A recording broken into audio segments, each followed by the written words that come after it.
보통 중도금 대출은 시행사 보증으로 이루어지기 때문에 일반 대출처럼 까다롭지는 않지만 다른 분양권 대출을 받고 있다던가 아니면 신용상의 문제가 없는지 최소 따져보고.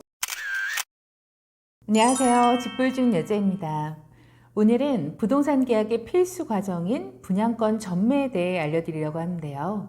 분양권 전매는 어떤 절차로 진행될까요? 그리고 서류는 무엇이 필요한지, 또 분양권 전매 과정에서 꼭 알아야 할 부분과 주의해야 할 부분은 어떤 것들이 있는지 이번 시간에 자세하게 알려드리겠습니다. 첫 번째, 분양권 전매란? 분양권 전매는 분양권을 다른 사람에게 넘기는 것을 말합니다. 예를 들어 A씨가 아파트 분양권을 갖고 있지만 직접 입주하지 않고 B씨에게 그 권리를 팔 수 있습니다. 이때 계약 당사자들이 상호 협의된 가격으로 계약서를 작성하고 분양권의 명의를 분양권자에서 매수인으로 넘겨주는 일련의 과정을 분양권 전매라고 말할 수 있습니다. 두 번째, 분양권 전매 절차는? 첫 번째는 전매 가능 여부를 확인해야 하는데요. 분양계약서와 시행사 규정을 검토해서 우선적으로 해당 분양권이 전매가 가능한지 여부와 조건을 확인해야 합니다. 입주 전까지 분양권 전매를 금지하거나 일정 기간 동안 분양권 전매를 할 수 없다면 해당 기간이 지난 후에 전매를 해야 하기 때문에 이러한 여부를 계약 전에 반드시 확인해야 하죠. 또한 매수인의 경우 중도금 대출 승계가 가능한지도 먼저 살펴봐야 하는데요. 보통 중도금 대출은 시행사 보증으로 이루어지기 때문에 일반 대출처럼 까다롭지는 않지만 다른 분양권 대출을 받고 있다던가 아니면 신용상의 문제가 없는지 최소 따져보고 전매 진행을 하시는 것을 권해드립니다. 두 번째로는 매매 계약을 체결하는데요. 분양권자, 즉 분양권의 소유자인 매도인과 분양권을 사려는 사람인 매수인이 분양권 매매 계약서를 부동산에서 작성해야 합니다. 이때 가장 중요한 것은 분양권의 소유자 진위 여부를 확인하는 건데요. 계약금을 입금하기 전에 분양계약서, 확장계약서, 옵션계약서까지 모두 원본에 확인해요. 진짜 소유자가 누구인지 반드시 확인하시고 분양권의 소유자 신분증과 계좌를 받아 분양권자의 계좌로 계약금이 입금되어야 합니다. 분양권은 아직 등기가 나지 않은 미등기 신축 상태이기 때문에 등기부등본이 발급되지 않습니다. 따라서 분양계약서 원본 확인이 가장 중요한데요.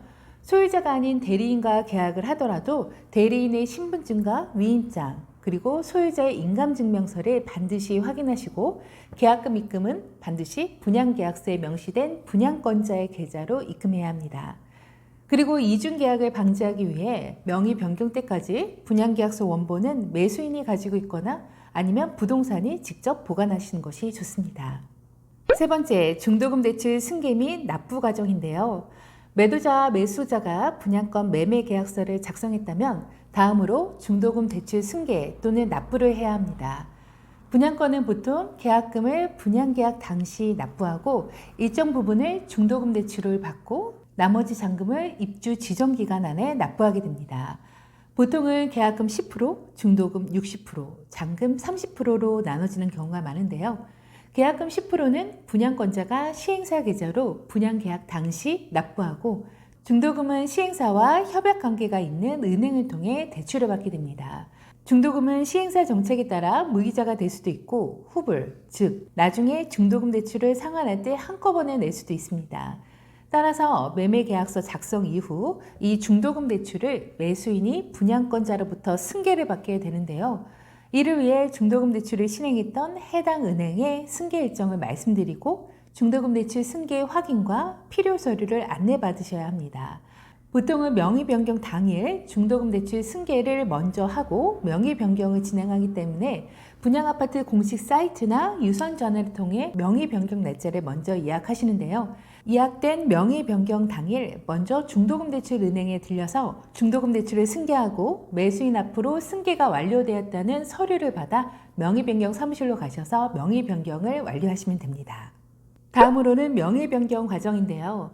명의 변경은 분양권 전매의 마지막 절차입니다. 명의 변경 당일 분양, 확장, 옵션 계약서 원본과 매매 계약서, 그리고 아까 말씀드렸듯이 명의 변경 전에 중도금 대출 승계를 모두 마치시고 중도금 대출을 승계했다는 확인서를 받아 명의변경 사무실로 이동하게 됩니다. 이때 이 서류들 외에 시행사에서 요구하는 명의 변경에 필요한 서류 또한 미리 매수인 모두 발급받아 오셔야 하는데요. 이 서류들은 명의 변경을 예약 시 해당 사이트나 유선을 통해 미리 안내받으실 수 있습니다. 명의 변경 사무실에서는 이 모든 서류를 확인하고 문제가 없으면 분양계약서 원본 뒷부분에 권리 의무 승계 내용란에 분양권자의 인적사항과 그리고 매수인의 인적사항을 함께 기입하게 됩니다. 확장계약서, 옵션계약서 원본도 마찬가지고요. 이는 분양권자가 자신이 갖고 있는 해당 분양권의 모든 권리와 의무를 매수자한테 넘긴다는 뜻으로 인적사항 기재 후 인감으로 날인하여 마무리 짓게 됩니다. 다음으로 명의 변경 승인이 완료되는데요.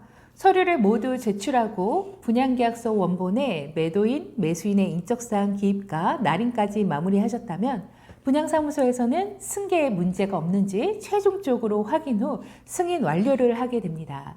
이로써 분양권의 전매가 완료가 되는 거죠. 이렇게 명의 변경까지 끝나게 되면 매수인은 매매계약서상의 잔금을 매도인에게 입금을 하고 명의가 변경된 분양, 확장, 옵션 계약서 원본을 받으실 수 있습니다.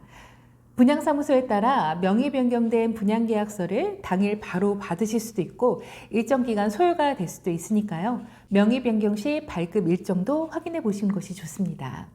분양권 전매 모든 과정이 완료되면 양도인은 분양, 확장, 옵션 계약서 사본과 신고필증, 납입한 인지증서 사본 및 부동산 중개수수료 현금 영수증과 공제증서를 잘 챙기셔서 양도소득세를 납부를 하셔야 합니다. 양도소득세 신고 및 납부는 양도일이 속한 달의 말일로부터 2개월 안에 완료하시면 되는데요. 예를 들어 5월 20일에 명의 변경을 완료했다면 양도일에 속한 달, 즉 5월의 말일인 5월 31일부터 2개월 후인 7월 31일까지 양도소득세 신고 및 납부를 완료하시면 됩니다. 양도소득세 신고 및 납부는 세무서에서도 가능하고 온라인상으로는 홈택스를 통해 신고 및 납부가 가능합니다. 이때 필요한 서류가 분양, 확장, 옵션 계약서 사본과 매매 계약서, 신고필증, 인지증서 사본, 중개수수료 현금 영수증 및 공제증서입니다. 분양, 확장, 옵션 계약서는 취득한 금액을 증명할 때 필요하고 매매 계약서는 양도한 금액 증명 시 필요합니다. 그리고 이 차액에 대해 양도소득세를 납부하게 되는데요. 그 전에 필요 경비로 입증하기 위해 분양권자가 납부한 인지증서 사본, 중개수수료 현금 영수증 및 공제증서가 필요한 겁니다. 양도소득세 신고 및 납부로서 양도인의 전매는 모두 끝이 나게 됩니다. 그럼 분양권을 매수한 매수인이 명의 변경 이후 해야 하는 일에는 어떤 것들이 남았을까요? 바로 매수인의 분양대금 완납입니다. 분양권자와의 매매 계약을 통해 분양권자가 납부한 분양, 확장, 옵션 계약금과 중도금 대출, 그리고 명의까지 넘겨받으셨다면 나머지는 중도금 대출 상환과 잔금 납부만 남게 됩니다. 이는 이사 일정을 잡으시면 해당 날짜에 맞춰 현금으로 납부를 하거나 아니면 대출을 받아 납부를 하시면 되는데요. 보통은 잔금 대출을 받아 납부하시는 경우가 많습니다.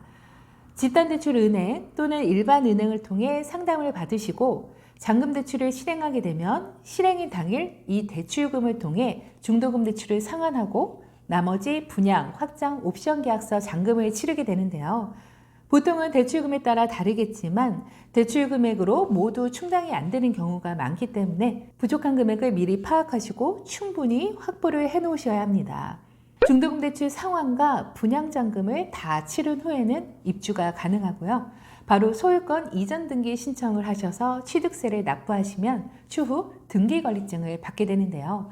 이 등기권리증이란 분양권 상태의 아파트가 내 명의로 온전히 이전되었다는 것을 증명하는 서류입니다. 이로써 해당 아파트의 온전한 소유권을 가질 수 있게 되는 거죠. 상황에 따라서는 명의 변경 이후 전세나 월세를 맞추시는 경우도 있으니까요. 이는 매수인 본인의 상황에 따라 결정하시면 됩니다.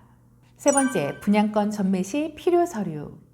분양권 전매 시 필요한 서류는 총 3번의 절차에 따라 달라지는데요. 첫 번째, 매매계약서 작성 시에는 신분증과 도장, 분양, 확장, 옵션 계약서 원본이 필요합니다.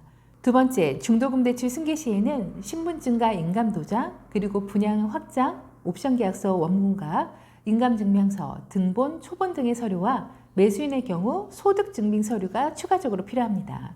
마지막으로 명의변경 시에는 마찬가지로 신분증과 인감도장, 분양 확장 옵션 계약서 원본과 인감증명서, 그리고 등본 등의 서류와 중도금 대출 승계를 확인하는 서류가 필요합니다. 그리고 신고필증은 부동산에서 부동산 거래 신고 완료 후 발급받아 명의변경 시 제출하게 됩니다. 또한 매수인의 경우 아파트 거래 가격에 따라 자금 조달 계획서를 작성하여 제출할 수도 있으니까요. 이 부분도 참고하시면 좋습니다. 네 번째, 분양권 전매 시 주의해야 할 점. 분양권 전매 시 주의해야 할 사항들은 몇 가지가 있는데요. 가장 중요하게 확인해야 할 부분만 간단히 말씀드리겠습니다. 첫 번째, 전매가 가능한 분양권인지 확인하는 것이 중요하고요. 두 번째, 중도금 대출 승계에 문제가 없는지, 그리고 잔금 납부까지 가능한지 여부도 파악하셔야 합니다. 세 번째, 매매 계약 시 분양권자, 즉 분양권의 소유자와 직접 계약하고 있는지 확인하시고요. 네 번째, 중도금 대출 승계와 명의 변경에 필요한 서류를 잘 챙겼는지 또 확인하셔야 합니다.